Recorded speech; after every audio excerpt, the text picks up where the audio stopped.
بسم اللہ الرحمن الرحیم۔ السلام علیکم ناظرین کرام، نئی ویڈیو میں آپ کو خوش آمدید کہتے ہیں۔ پی ٹی آئی کی وکٹیں گرنے کا سلسلہ ابھی بھی جاری ہے۔ کپتان کے گرد گھیرا تنگ کیا جا رہا ہے۔ پنجاب پولیس زمان پارک پہنچی ہے۔ آج رات زمان پارک میں آپریشن کا خدشہ بھی موجود ہے، کیونکہ پولیس مسلسل زمان پارک کو گھیرے میں لیے ہوئے ہے، اور بے شرمی کی حد یہ ہے کہ مسلسل کہا جا رہا ہے کہ دہشت گرد اندر چھپے ہوئے ہیں، دہشت گردوں کو ہم پکڑنے آئے ہیں۔ عمران خان نے دہشت گردوں کو پناہ دی ہوئی ہے، اور جن لوگوں کے بارے میں دہشت گردی کا لفظ استعمال کیا جا رہا ہے، پہلے میڈیا پر بڑی بے شرمی سے ان کو شر پسند کہا جا رہا تھا، اب دہشت گرد کہا جا رہا ہے۔ تو میں سمجھتا ہوں کہ یہ سب سے بڑی توہین ہے قوم کی، کہ مجرم تو کوئی بھی ہو سکتا ہے، ملزم ہو سکتا ہے، دہشت گرد کوئی نہیں ہو سکتا۔ یعنی ملزم یا مجرم یا کسی واقعے کے اندر ملوث اگر کوئی کارکن یا کوئی شخص ہوتا ہے، وہ ملزم ضرور ہے، مجرم ہو سکتا ہے، وہ دہشت گرد کیسے ہو سکتا ہے؟ دہشت گردی کی تعریف کیا ہے؟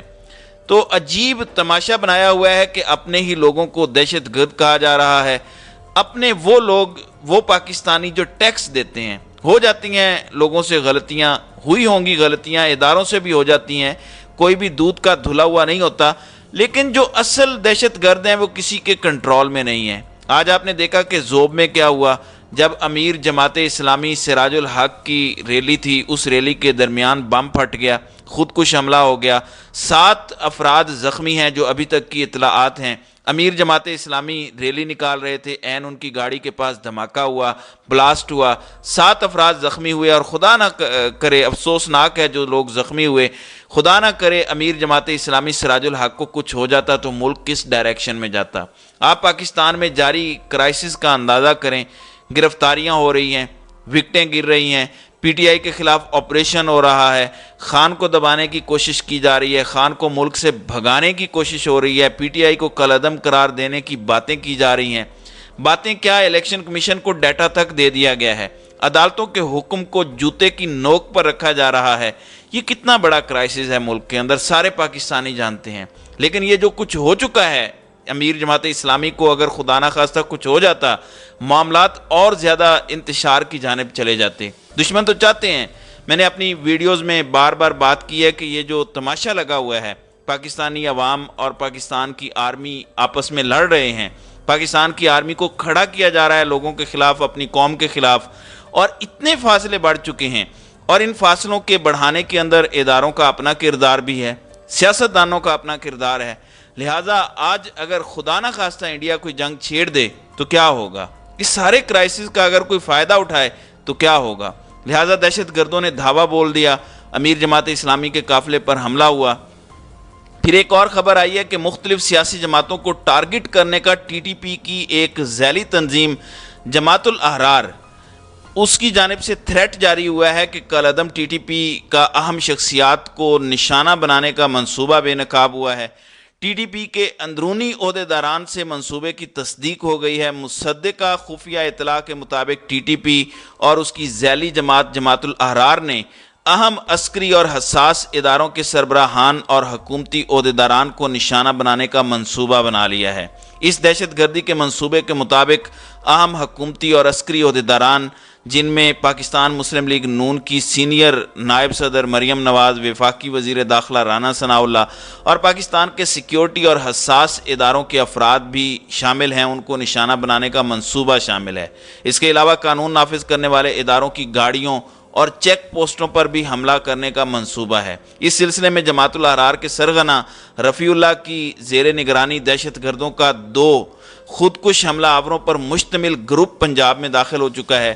اس سلسلے میں جماعت الاحرار کے سرغنہ رفیع اللہ کی زیر نگرانی دہشت گردوں کا جو گروپ ہے وہ داخل ہوا ہے۔ 9 مئی جو یوم سیاہ ہے کو ہونے والے فسادات اور شر پسندوں کو ٹی ٹی پی کے اہم سرغنہ سربکف محمد نے اپنے جاری شدہ بیانیے میں نہ صرف سراہا بلکہ شر پسندوں کی پذیرائی بھی کی۔ یعنی یہ 9 مئی کے واقعے کو ٹی ٹی پی کے ساتھ ریلیٹ کر رہے ہیں۔ بہرحال اس ساری صورتحال سے فائدہ اٹھانے کے لیے ٹی ٹی پی اس وقت میدان میں اتر گئی ہے۔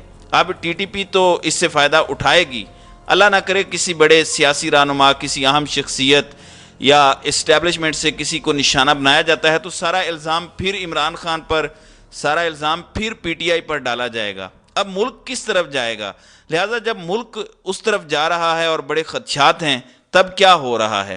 ملک کے ایک اور پاپولر لیڈر، پاپولر سیاستدان، بہترین سیاستدان صاحبزادہ حامد رضا سنی اتحاد کونسل کے چیئرمین ہیں، ابھی ان کا پی ٹی آئی سے تعلق ہے، وہ پی ٹی آئی کے ٹکٹ پر الیکشن لڑنے جا رہے ہیں اور ایک پاپولر شخصیت ہیں، انہیں گرفتار کیا گیا ہے۔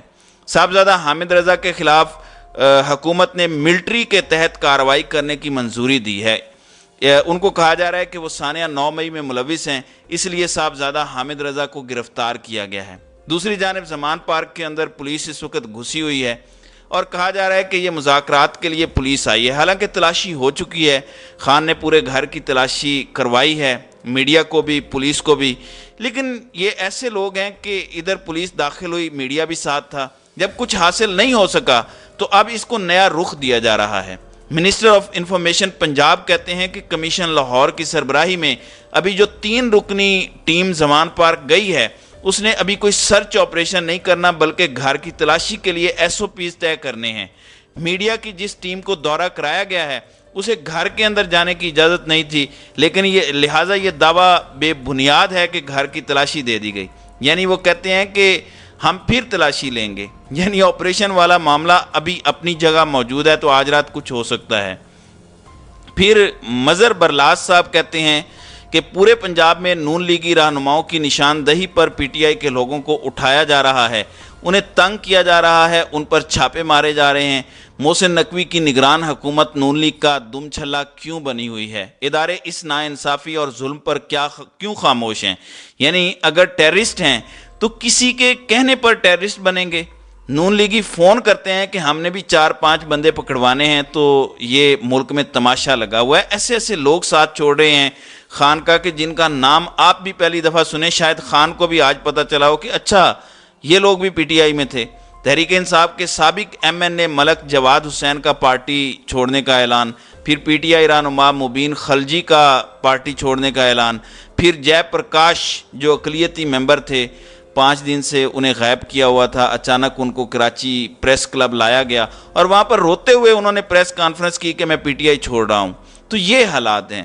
دوسری جانب لاہور ہائی کورٹ میں نگران حکومت کو کام کرنے سے روکنے کے لیے شیخ رشید نے رجوع کیا ہے۔ شیخ رشید نے اپنے وکیل اظہر صدیق ایڈوکیٹ کی وساطت سے درخواست جمع کرائی ہے کہ ان کو کام کرنے سے روکا جائے، جبکہ خیبر پختونخوا کے سابق وزیر بھی پی ٹی آئی کا ساتھ چھوڑ گئے ہیں، یہ بھی ایک وکٹ گری ہے۔ اب جو بڑی خبر ہے، لاہور ہائی کورٹ نے پی ٹی آئی کے 72 ارکان قومی اسمبلی کے منظور استعفوں کو کالعدم قرار دیا ہے اور عدالت نے اسپیکر اور الیکشن کمیشن کی جانب سے پی ٹی آئی ارکان کے استعفوں کی منظوری کے نوٹیفیکیشن کو کالعدم قرار دیا۔ اس میں حماد اظہر، فواد چودھری اور شاہ محمود قریشی جیسے بڑے رہنما شامل ہیں۔ انہوں نے کہا کہ آپ اسپیکر اور الیکشن کمیشن کے روبرو پیش ہوں اور انہیں کہیں کہ ہم نے استعفیٰ نہیں دیا۔ اور ایک اور بھی اڑتی خبر ہے کہ اب قومی اسمبلی کے اندر مذاکرات ہوں گے، معاملہ مذاکرات کی طرف جائے گا۔ پھر نون لیگ کے اندر بھی بغاوت ہے۔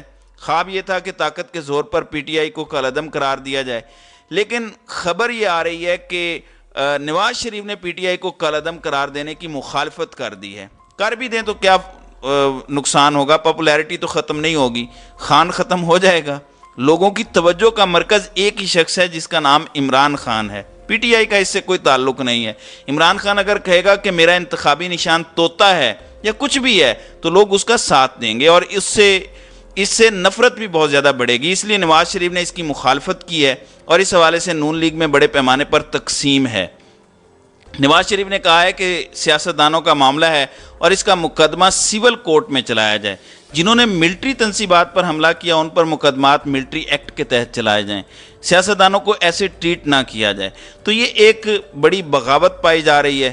پھر خبر یہ بھی آ رہی ہے کہ مذاکرات قومی اسمبلی میں ہوں گے، پی ٹی آئی قومی اسمبلی میں جا کر بطور اپوزیشن کردار ادا کرے گی، فیصلے سے سیاسی بحران حل ہوگا، یہ بھی بیرسٹر علی ظفر کی جانب سے دعویٰ کیا گیا ہے۔ تو امید ہے معاملات مثبت سمت کی طرف جائیں گے اور یہ جو پکڑ دکڑ ہے اس سے جان چھوٹے گی پاکستانیوں کی۔ پھر شاہ محمود قریشی کو رہا نہیں کیا گیا۔